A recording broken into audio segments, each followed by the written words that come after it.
Monté, brillant, vivant, mais souvent superficiel et toujours très fatigant. Il y a des tournants dangereux dans votre route.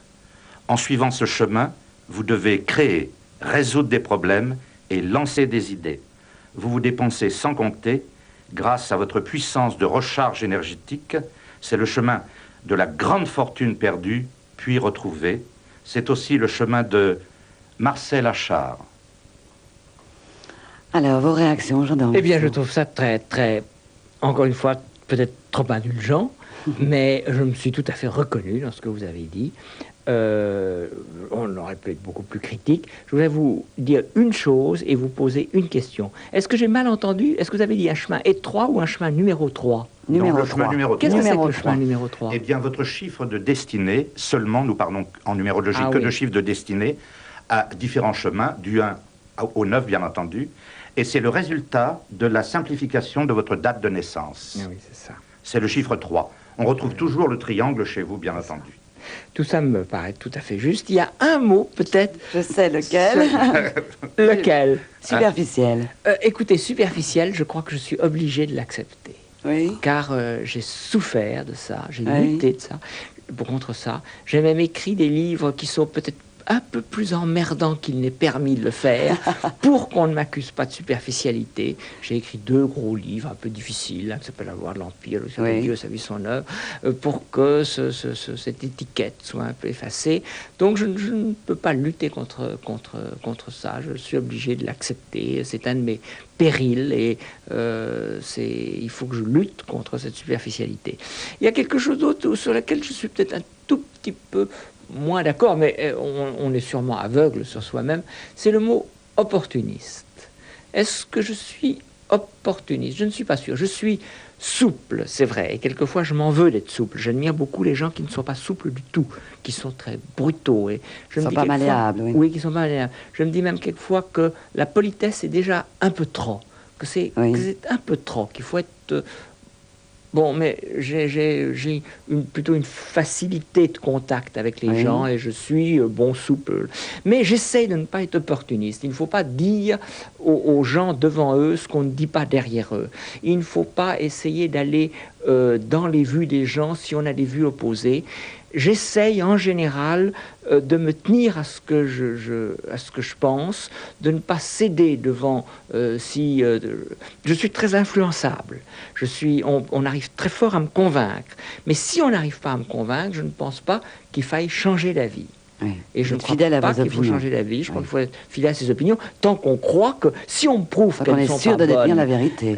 Oui, je suis très rarement sûr de détenir la vérité. On peut être convaincu tout de même de temps en temps. Voilà, mais j'essaye de ne pas adopter successivement ou simultanément, des vérités opposées. Voilà. Oui, mais je m'excuse, Jean d'Ormesson, ce n'est pas à vous que je vais donner une définition de l'opportunisme. Mais est-ce que l'opportunisme, ça ne serait pas aussi choisir devant des occasions? C'est tellement vrai ce que vous dites, j'ai un petit dieu. C'est tellement vrai ce que vous dites, j'ai un petit dieu qui était un petit dieu grec qui s'appelait Kairos.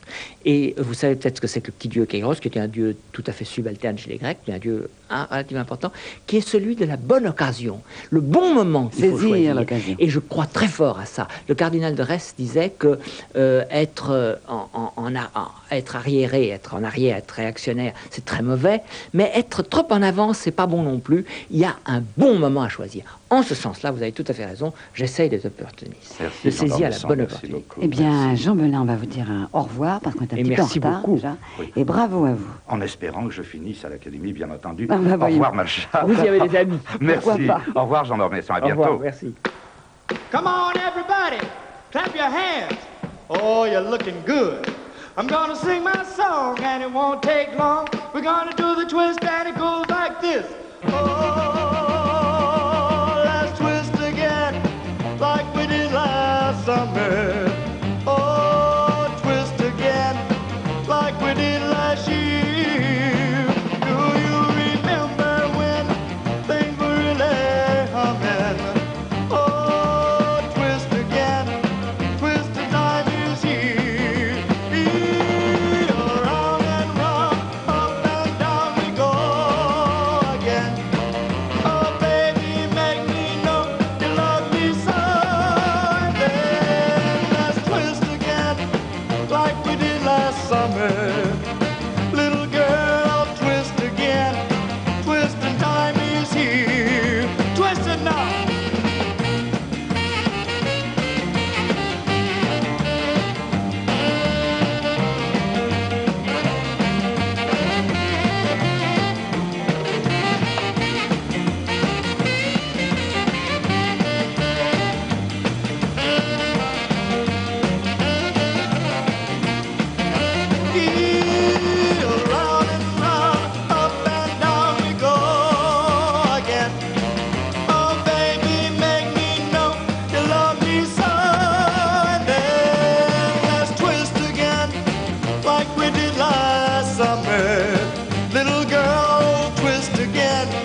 Jean d'Ormesson, je crois que vous avez eu une enfance que je qualifierais de lumineuse.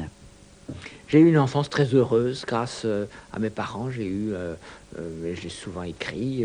Oui. Il y a beaucoup d'écrivains qui ont eu des enfances malheureuses.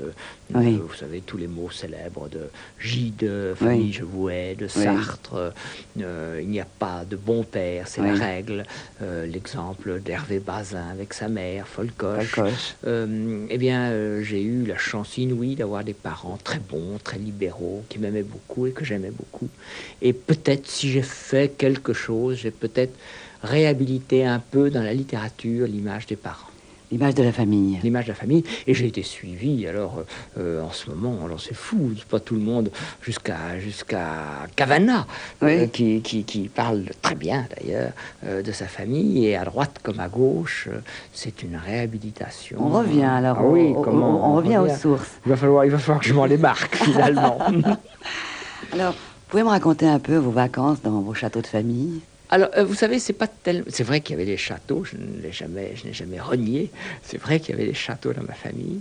Mais ma famille était surtout une famille de diplomates. Oui, Mon père était diplomate. Et si on retournait dans les demeures familiales, et plus particulièrement dans celle que j'ai dépeinte sous le nom de Plessis-les-Vaudreuil, dans Au plaisir de Dieu. Personne n'a oublié ça. On ne peut pas. Ça fait partie de notre histoire maintenant. On vous l'a prise.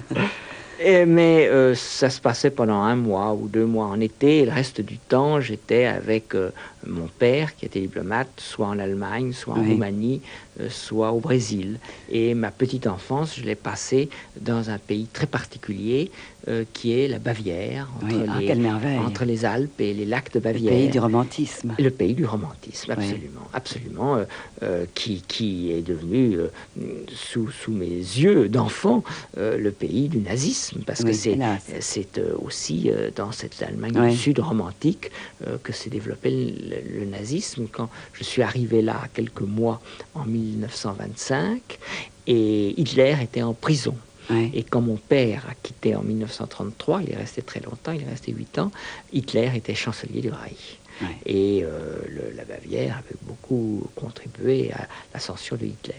Mais en dehors de ces souvenirs... J'ai envie que vous me parliez justement du château de Plessis-les-Vaudreuil, parce que il doit y avoir des parfums, des histoires, des souvenirs. Oh, vous savez, il ne faut pas me lancer sur Plessis-les-vaudreuil, c'est-à-dire c'est-à-dire sur Saint-Fargeau, parce qu'il y a tellement d'histoires que nous serions... Alors quelques images comme ça, quelques images qui restent... Bah, vous savez, vous avez fait un livre énorme, bien sûr, mais quelques jolies images. Je pense, c'est l'image de cet ancêtre direct qui est mon arrière-grand-père, qui s'appelait Le Pelletier de Saint-Fargeau, et qui a été député de la noblesse à la Constituante en 89, qui a été conventionnel et qui a voté la mort du roi, et qui est devenu un ami intime de Robespierre. Et qui a introduit, donc, comme j'ai souvent dit, dans la tradition, qui a introduit la révolution dans la tradition familiale. Est-ce que c'est assez l'illustration de ce que nous disait tout à l'heure notre ami, les Gémeaux, n'est-ce pas? J'ai réussi à introduire la révolution dans la tradition familiale, c'est quand même... Est-ce que vous avez donc des souvenirs comme ça de goûters familiaux, de promenades en barque? Naturellement, j'ai des souvenirs de promenades en forêt, de goûters familiaux avec des